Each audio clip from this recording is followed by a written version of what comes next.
Good day everyone and welcome back. What does the When Day Breaks event do to the plant life of the world? Well, I had a chat with the original When Day Breaks author Shaggy a while back about just this question, and this story I made is based on what he said.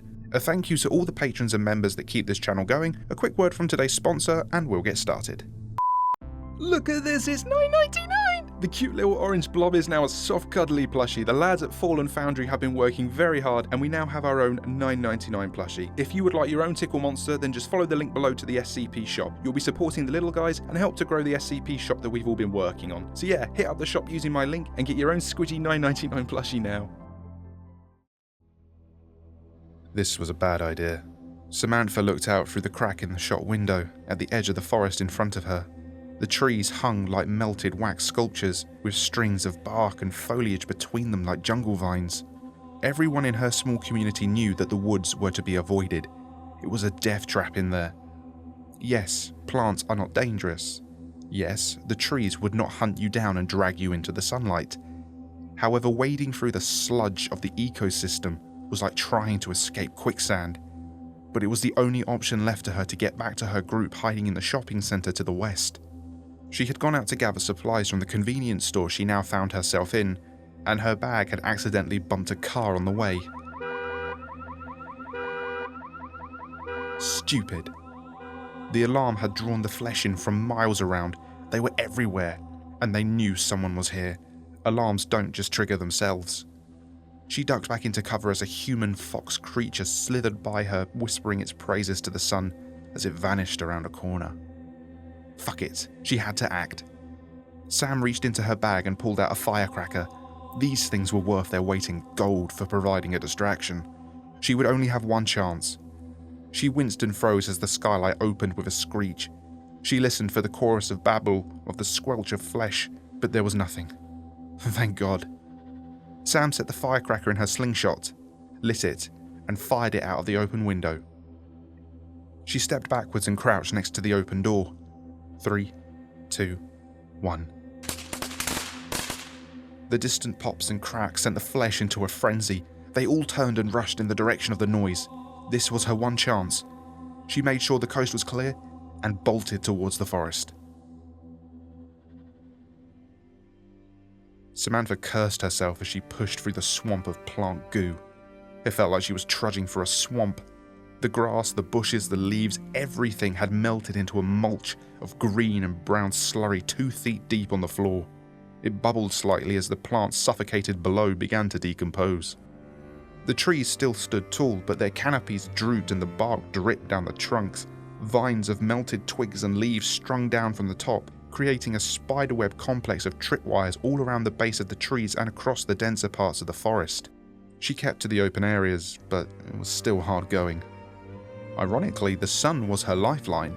She was completely lost, but she knew the sun set behind the mall, so she would eventually hit it one way or another if she followed the very thing killing the world.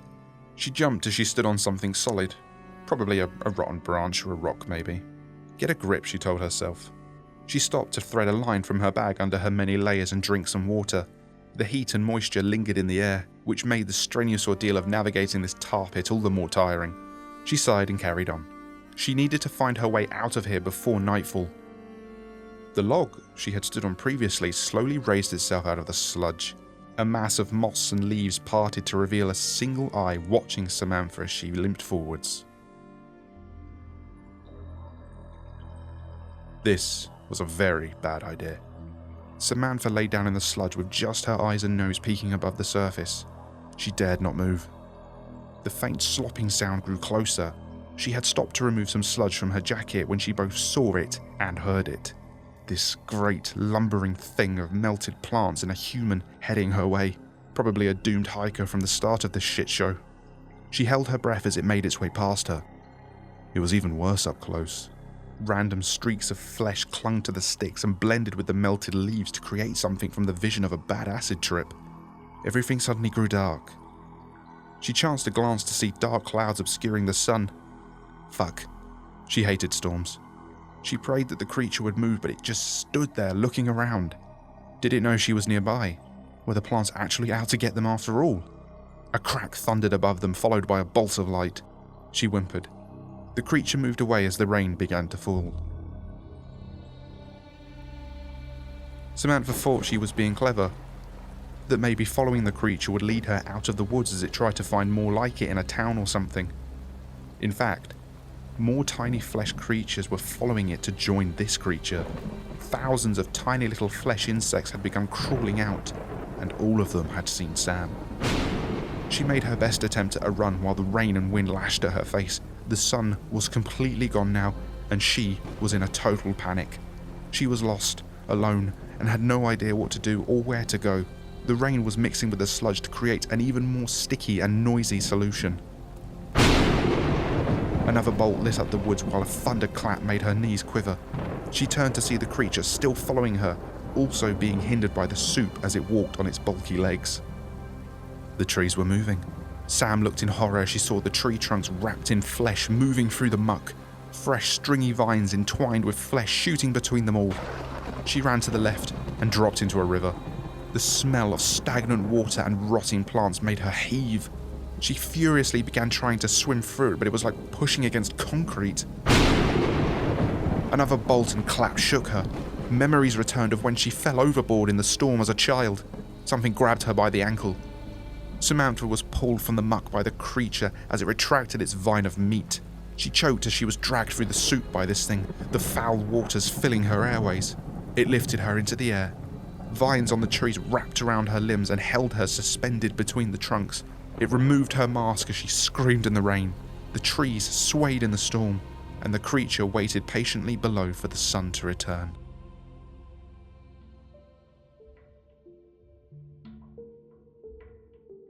Thank you all so much for watching. I hope you enjoyed this video, and be sure to like and subscribe if you did. Big thanks to Dr. Sumerian for proofreading this for me. Please go to his channel and show the man some love. Big thanks to Shaggy as well for providing the inspiration for this tale. And as always, a massive thanks to all the patrons and members for keeping this channel going. Please consider joining them. And thank you to Rick Trexon, Wings of a Meme, Number of the East, Splendid the Tear God, Razman, Guardian of Energy, Luna Wilson, Deathly Thorium, and Toady. Big thanks to the council members, Arctoast Kibara, Captain Call, Hunter Killer, Tree, Cat Clone, Monarch, Bane, Kikaran, your local agent, Dr. Nightwraith, Dtex and Tyson, and huge thanks to the administrators, Andre Bachert, Viger, Kamana, Infinitune, Pro Voice Actor, Techno Ninja, GFHD, Man Mana, Deep Dark Pain, Ryan Brenner, Afro Studios, and Keon Walker. Thank you all for watching, and I'll see you all soon, and take care.